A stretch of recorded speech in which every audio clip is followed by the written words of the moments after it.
Hello and welcome to the first round of the ANZCAR Monday Night Truck Series. This is a highlights package of a series that took place on Monday night earlier on this week. Just running through the grid now, we've got Scott Butler on the pole with Bruce Smith alongside him on row 1.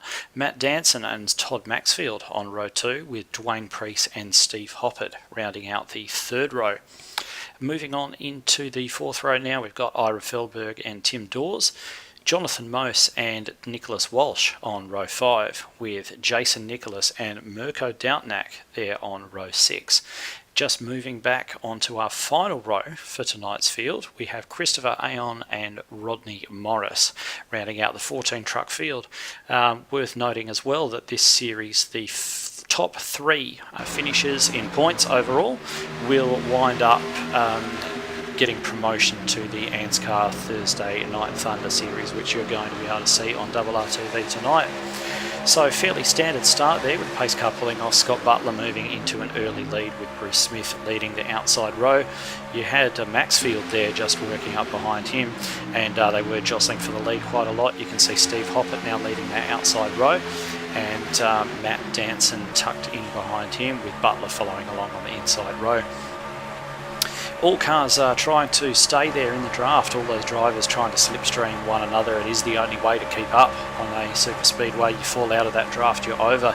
And as Steve Hoppert found out, you go 3 wide, there's not often enough room up there, and it looks as though Matt Danson just got a little bit squeezed, got up into Steve, which knocked him back down into Rodney Morris, and that was the end of their meaningful involvement in the evening, both of them taking lengthy repairs and bringing out our first caution. So as the pace car went in, you can see Scott Butler still stays in the lead with Maxfield and Bruce Smith. Bruce didn't get away quite as well as the guys there on the inside row, and actually has Dwayne Preece in there up behind him.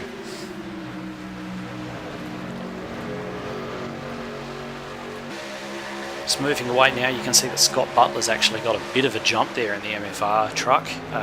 The danger behind that is when they get a bit of a gap, the rest of the pack can line up and actually power past you, but it doesn't look as though that pack got too much of a run on him, and he was able to hang on to the lead for the next couple of laps after that.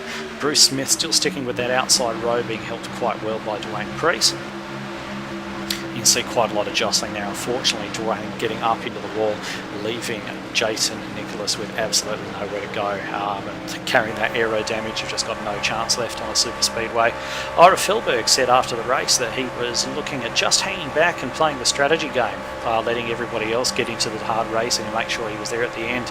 Strategy that worked quite well and really did put him in a great position come the end of the race.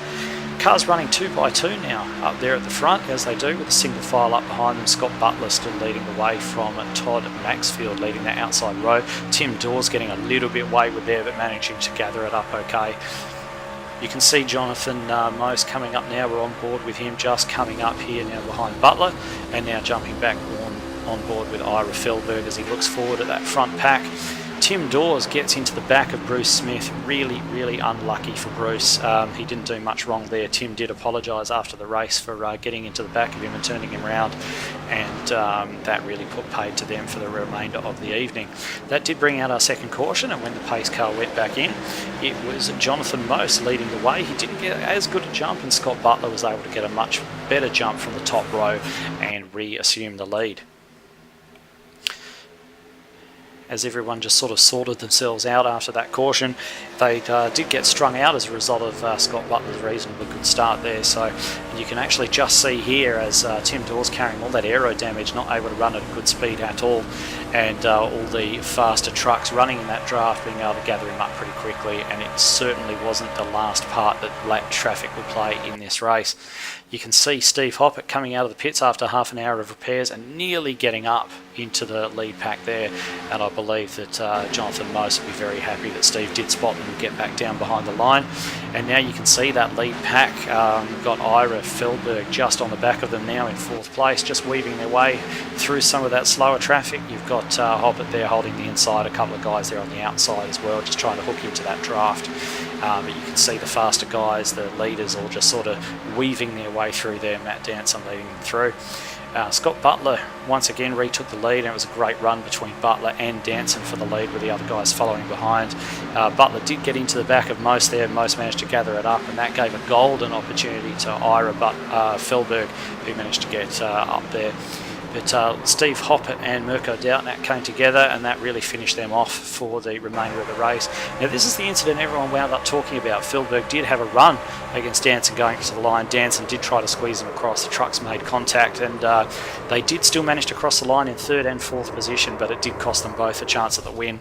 Ira, in particular, very unhappy about that one. Did lodge a protest, but the stewards decided there was no case to answer. And that, of course, left Scott Butler there to go through and take a well-deserved victory. Third place went to Matt Danson. Jonathan Most there in second. Of course, Scott Butler there taking that win and absolutely carving up the track as well he might. I believe that is his first win on an oval for MFR, so MFR is going to be absolutely delighted with that. And as well, he takes an early championship lead and, of course, gets to do the after-race burnouts. So that brings this first round of the Truck Series to a close. It's going to be a great series moving along throughout the season, and you'll see the highlights of it right here on RRTV. So thanks very much, and back to you, Bernie.